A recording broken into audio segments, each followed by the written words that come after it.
Walt Disney, The Rescuers. The United Nations building stands proudly among the skyscrapers of New York. Inside its walls, delegates from all over the world come to talk and talk and talk. They talk about ways to bring peace to the world. In vast conference halls, they talk long into the night about how to put an end to all wars. But while the delegates are busy upstairs, something very important is happening in the basement. How amazed the delegates would have been if they had seen what was happening down below one morning. The International Rescue Aid Society was in emergency session. "Delegates," the chairman began, "you have been summoned from all corners of the globe because we have reason to believe that someone is in distress. As you know, our society has never failed to answer a call for help." That very day, a bottle had been found in New York Harbor, and it contained a message. The Rescue Aid Society members had been convened to deal with the problem. The last member to arrive was Miss Bianca, a kind and beautiful lady mouse who'd come all the way from Hungary. "Take a seat, Miss Bianca," said the French delegate. "Now that you are here, we can open the bottle." The mice had a problem. How are they going to get the message out of the enormous bottle? An old comb soon became a ladder. A fellow named Bernard, who was sort of a handy mouse, was appointed to climb up, remove the cork from the bottle, and pull out the message. Getting up the ladder was easy, but the neck of the bottle was very slippery, and the cork was firmly stuck. "Bravo, Bernard! Bravo!" called Bianca. Hearing her, Bernard tugged harder. Pop! The cork flew out of the bottle. The message was quickly pulled out and unfolded.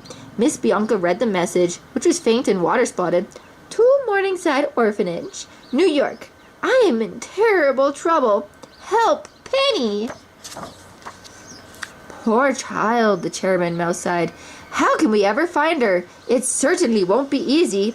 "Mr. Chairman, may I have this assignment?" asked Bianca. "Why, Miss Bianca," exclaimed the chairman, "you are a woman. You could never." "But, well, at least take a co-agent with you."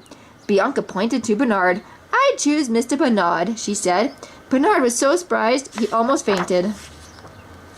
That very night, Bernard and Bianca were on Penny's trail. Sheltered from the rain, they pored over a map. "Morningside Orphanage," said Bernard, pointing. "Here it is, 3 blocks down and 4 blocks over." Moments later, Bernard and Bianca came to a halt outside a big, dark house. The sign on the creaky old gate said, "Morningside Orphanage." There were no lights in the windows. Everyone was asleep. As they ran up the steps, Bernard nervously warned Bianca to be careful. They quickly slid under the locked door and began their search. "Psst, Miss Bianca, over here," Bernard whispered. "I found something." Bernard found a box with the word Penny scratched on the side. "These are Penny's belongings," he said. "Good work," Bianca whispered. "Now we're getting somewhere." Just then, a big cat with a droopy mustache sidled up to them. "Now, looky here, you two. I'm a mite too old to be chasing mice. So tell me, what are you searching for?" Bernard and Bianca just knew they could trust the cat, whose name was Rufus, and they were soon telling him all about their search for Penny. Rufus knew Penny well. "I loved that little girl. The last time I saw her, she was sitting on her bed all alone. Sad, because no one wanted to adopt her. She just cried and clung to her little teddy bear. I told her to have faith, but, well, the next thing I heard, Penny was gone." Bernard was shocked and asked if the cat knew where Penny might be. "Well, there's this nasty couple who run a pawn shop down the street. They tried to kidnap her once," the cat replied. "Miss Bianca, we must go there and investigate," said Bernard. A few moments later, the curious mice find themselves outside the store named Medusa's Pawn Shop. The shop was closed, so they slipped quietly under the door. Suddenly, the phone rang. Bernard and Bianca hid in the shadows as a cruel-looking woman with bright red hair and long fingernails snatched the telephone. "Medusa's Pawn Shop. Hello? Snoops. Have you found the diamond yet? Give you more time. You bungler. Bottles? You found Penny sending messages in bottles? Can't you control a little girl? I'm taking the next flight down to Devil's Bayou." Medusa rushed out to her car and sped away to the airport. "Quick," said Bernard. "She must be heading to the airport. Let's hurry." But by the time the mice got there, Medusa had left. "Look, Bernard, what's that sign over there?" asked Bianca. "Fly Albatross Airlines," read Bernard. The friends rushed to into the control tower, and Bernard headed straight for the microphone. A voice was calling over the control tower radio. "Albatross, Flight 13, to tower. Am I clear to land?" Bernard leaned into the microphone and said, "You have our permission to land." Suddenly, a huge white albatross in a cap and goggles swooped down unsteadily and landed with a thud. "Hello, friends. Just call me Orville," he said. "Fit as a fiddle and ready to hit the wild blue yonder." Bernard wasn't sure. Watching Orville dust himself off, he said to Bianca, "Maybe we better take the train." "The train?" exclaimed Bianca. "Why, Bernard, surely you're not a fraidy cat." "Fraidy cat?" asked Bernard. "It's just that I like trains." But not wishing to appear cowardly in front of Bianca, he smiled and climbed on board Orville with her. He told Orville to fly them to Devil's Bayou. "Fasten your seatbelt," said Orville. "Be sure that your seatbelt's fastened tight," Bernard said to Bianca. "Yes, Bernard, dear," Bianca answered as Orville prepared to take off. "I sure wish we had taken the train," Bernard muttered. Meanwhile, in the land of swirling mists and deep, dangerous swamps, a little girl was running from the shipwrecked riverboat, and in her hand was a little brown teddy bear. "Penny!" There was only one woman in the whole world with such a voice. "That little brat has escaped again," snarled Medusa. She comes out of the riverboat with 2 crocodiles, Brutus and Nero. "Bring her back, boys," she ordered. Brutus and Nero licked their chops. They were 2 very hungry crocodiles. They slid into the swamp in search of poor Penny. The furious Medusa jumped into a very strange-looking contraption. It coughed and sputtered and kicked smoke into the air. Medusa rode it deep into the swamp to search for Penny. Just then, Orville was flying over the swamp with Bernard and Bianca on his back. Having reached their destination, the 2 mice jumped off the albatross and fell through the murky air. Using Bianca's umbrella as a parachute, they floated downwards and landed with a bump. 2 of Orville's friends, Luke and Ellie Mae, had seen them fall and came running to meet them. Ellie Mae reached them first. Bianca was just about to explain everything when Ellie Mae and Luke, but then Nero and Brutus loomed out of the swamp carrying a girl and her teddy bear. "That must be Penny," Bianca exclaimed. "We've got to find out where they're taking her." Ellie Mae said, "You'll need a boat. Evinrude's got the fastest boat around here." Evinrude was a dragonfly. His boat was a leaf that propelled from behind. He pushed Bernard and Bianca through the waters as they followed Brutus and Nero. "Faster, Evinrude, faster," Bianca said. They were soon skimming so fast through the swamp they lost sight of Brutus and Nero. "Slow down," Bernard said. "They've got to be around here somewhere." Evinrude pulled back up on the leaf boat to slow it down. "Come on," Bianca said to Bernard. "Let's head for that riverboat. I'm sure that's where the crocodiles are taking Penny." Bianca was right. The mice thanked Evinrude and asked him to wait for them. Then they crept silently aboard the ship to search for Penny. "Shh! Listen," Bianca whispered. "I can hear a man's voice." "It must be that Snoop's character Medusa was yelling at over the phone," said Bernard. "Let's get a little closer."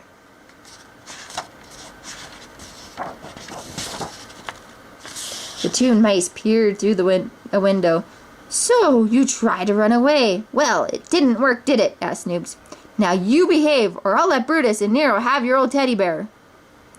"You will not," Penny shouted. "Don't you sass me," Snoop says. "Boys, take this naughty girl to her room." Penny and her precious teddy bear had just been locked away when the wicked Medusa burst through the door.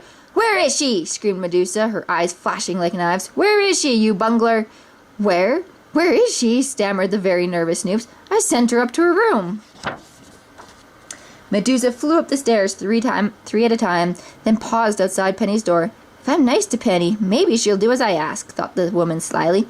"Penny, dear," Medusa called from behind the door. "Do you know what would make Auntie Medusa very happy?" "You want me to find that diamond," Penny answered. "But I tried as hard as I could, honest, and I found a lot of other things." "Yes, you stupid child," exclaimed Medusa, bursting into the room impatiently. "But not the devil's eye. That's the one I want." Bernard and Bianca had been listening from under a table. They were watching Medusa so carefully that they didn't even notice who was slithering towards them. "Uh-oh," Bernard said. "Bianca, they smell your perfume." Bernard and Bianca sped across the room, but Brutus and Nero were close behind. There was a huge old pipe organ standing by the wall. Bernard and Bianca quickly scampered inside. As soon as they entered the organ, Bernard and Bianca hid inside one of the pipes. The crocodiles continued to search for them, but the mice were terribly frightened when Brutus' angry eyes peered into the pipe. With a malicious smile, Brutus sat at the keyboard and began to play. The air in the pipe started to swirl as the organ let out a deafening screech. The wind puffing through the organ bounced Bernard and Bianca in and out of the pipes as they were ping-pong balls. Nero tried to grab them as they popped out. Fortunately for the two friends, Medusa soon put a stop to the crocodile's noisy concert. She said it gave her a headache, and when all was quiet again, Bernard and Bianca were able to scurry away. Their friends scampered up to Penny's window ledge. The girl was praying in her bed. The two mice quietly slipped into Penny's room as she prayed, "Dear God, please let somebody find my bottle, because running away isn't working. Amen." Bianca gently tapped on Penny's hand. "Where'd you come from?" asked the astonished girl. "We found the bottle with your message," Bernard answered, "and we've come to rescue you." Penny asked, "Did you bring anybody big with you, like the police?" No," Bernard admitted. "But if the three of us work together and have a little faith," Bianca began. "Things will turn out all right," Penny finished. Together they began to make a plan. Later, Bernard found Evinrude and told him, "Evinrude, we need help. Go get Ellie Mae and hurry." Evinrude sped away. Bernard hoped that help would arrive in time and set to work on the next part of the plan. Suddenly he heard Medusa's voice. She and Snoops were coming to get Penny.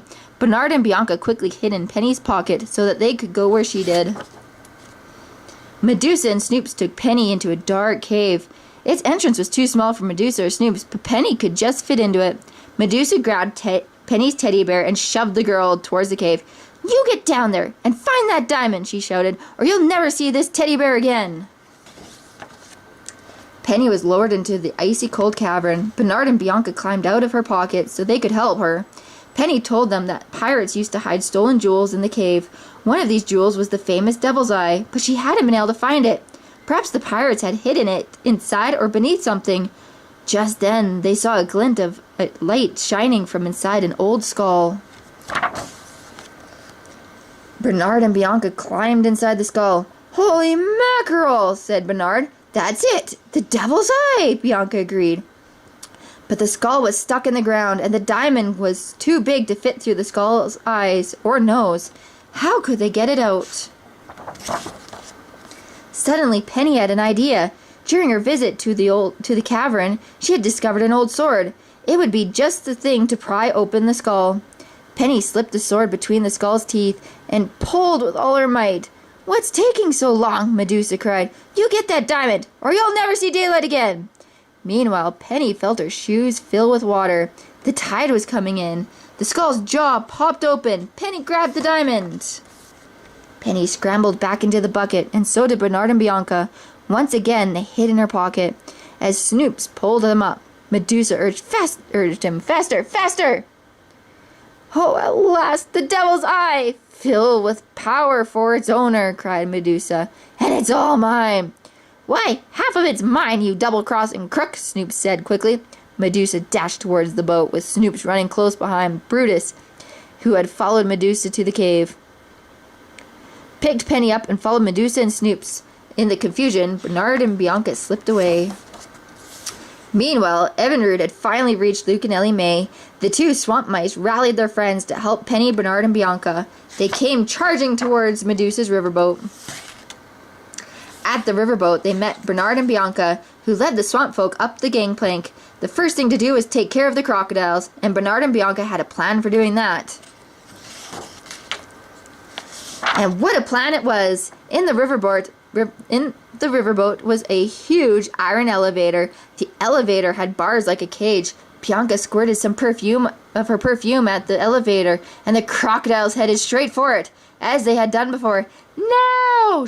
Bernard shouted, and the swamp folk lowered the elevator onto the crocodiles. Now Brutus and Nero were no longer a threat. It was time to deal with Medusa. Medusa had Penny and Snoops cornered. Only Penny was brave enough to speak. "Give me my teddy bear! You promised!" Penny insisted. "Teddy goes with me, my dear," Medusa answered. "I've become quite attached to him." She began to back out of the room. "Follow me and I'll blast you with this shotgun."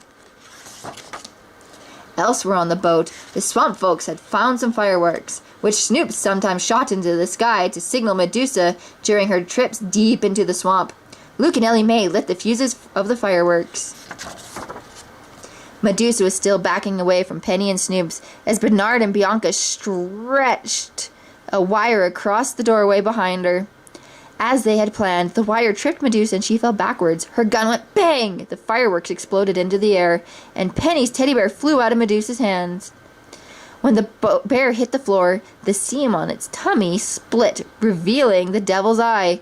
Snoops ran to grab it, but Penny was quicker. She ran outside with her teddy bear, following Bernard and Bianca.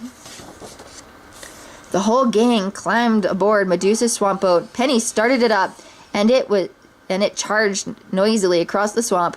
Everyone on the swamp boat happily waved goodbye as the exploding fireworks began to sink the riverboat.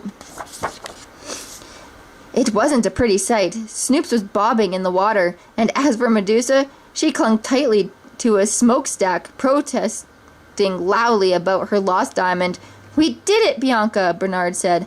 "Bernard, you were wonderful," Bianca sighed. Back at the International Rescue Aid Society, their mission accomplished, Bernard and Bianca were given a hero's welcome. On the Society's television, the members watched the news of the rescue. "Because of the courageous little girl named Penny, the Devil's Eye is now in the Smithsonian," the announcer said. Bernard and Bianca smiled as Penny appeared on the screen with her new mother and father. "But what's even more important," the announcer added, "is that this orphan's dream has come true. Today she is being adopted." But even at such a happy moment, Penny did not forget her new friends. "I didn't do it all myself. 2 little mice from the International Rescue Aid Society, they helped me," she added. Nobody on the screen believed a word, but Bernard and Bianca didn't mind. For that, thanks to Penny, they had found each other, and many adventures lay ahead for these brave rescuers.